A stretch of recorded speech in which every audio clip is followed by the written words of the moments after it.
All right, today we're going to talk about something you probably think you know inside and out, goal setting.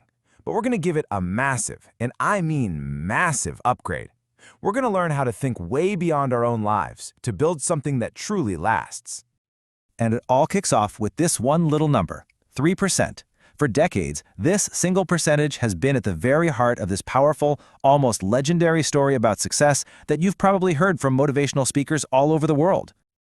The story goes like this. A study was supposedly done on a university graduating class. Fast forward 20 years, and a follow-up found that the tiny 3% of students who had clear written goals had accumulated more personal wealth than the other 97% combined. Think about that. That's the incredible power people started to attribute to just writing things down. Now, here's the twist. It turns out that original study was pretty much a legend, but the idea behind it? Oh, that is very, very real. Researchers at Dominican University couldn't find the original study, so they just did their own. And guess what? They proved it. The group that wrote down their goals and shared them with a friend dramatically outperformed the group that just, thought about them. So the key takeaway is simple. Writing your goals down works, period. But how do we make them truly powerful? Okay, to really get this, let's use a metaphor.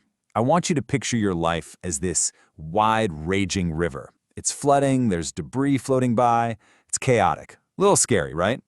And you're standing on one bank, in a place where pretty much nothing grows. You know you can't stay there. And then you look across that river, and that's where you want to be. You can actually see the you of the future living in this beautiful, plentiful landscape. They're happy, they're fulfilled, they've got it all figured out.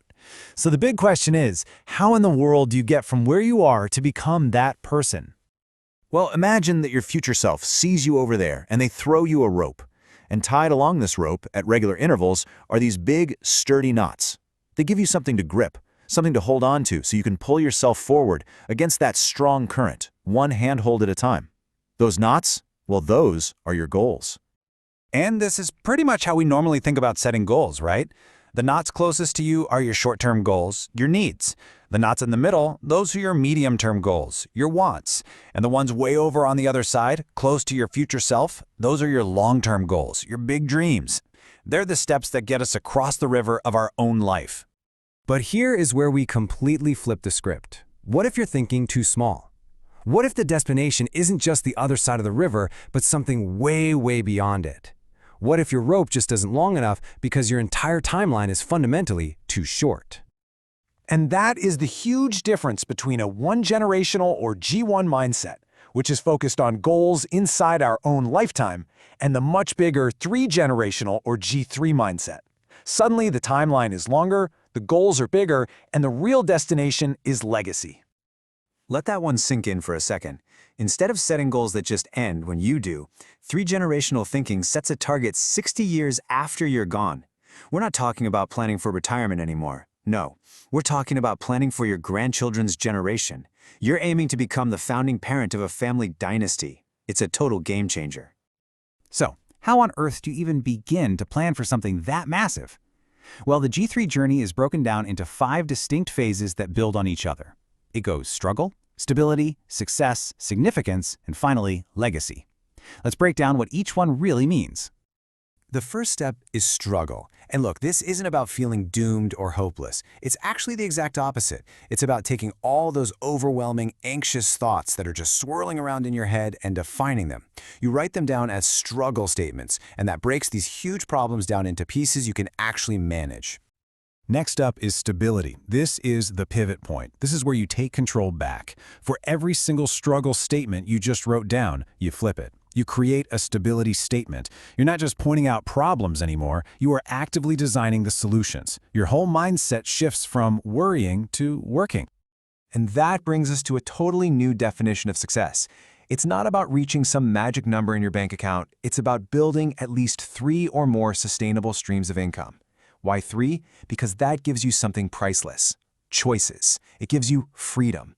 Success becomes the engine that's going to power the rest of your journey.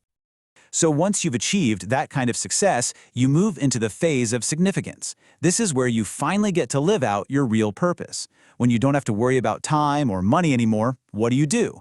This is how you contribute to your community and to the world from a place of peace, not from a place of stress. And finally, all of this leads to legacy. This is the ultimate long-term goal. It is the result of a life that was lived with significance. It's the foundation you built, the businesses you started, the philosophy you shared. It's the footprint you leave behind for future generations to build upon. So, okay, this is a huge multi-generational plan. How do you make this a reality on like a random Tuesday morning? You create a really powerful tool. You imagine that future you, the one who's already crossed the river and built that legacy, and you imagine them looking back and speaking to you today. And you capture those words in what's called an essay to yourself. Now, this is not just a list of goals, it's a declaration. It's your entire journey from the struggles you're in right now all the way to your ultimate legacy, but you write it as if it's already happened. By reading that out loud every morning and every night, you are literally programming your mind, and you'll start attracting the people and opportunities that line up with this new destiny. So I'll leave you with this. If you could actually hear from the person you are destined to become, the one who has achieved success, lived a life of significance, and built a lasting legacy, what would they say to encourage you right now, in this moment? What would your future self write to you today?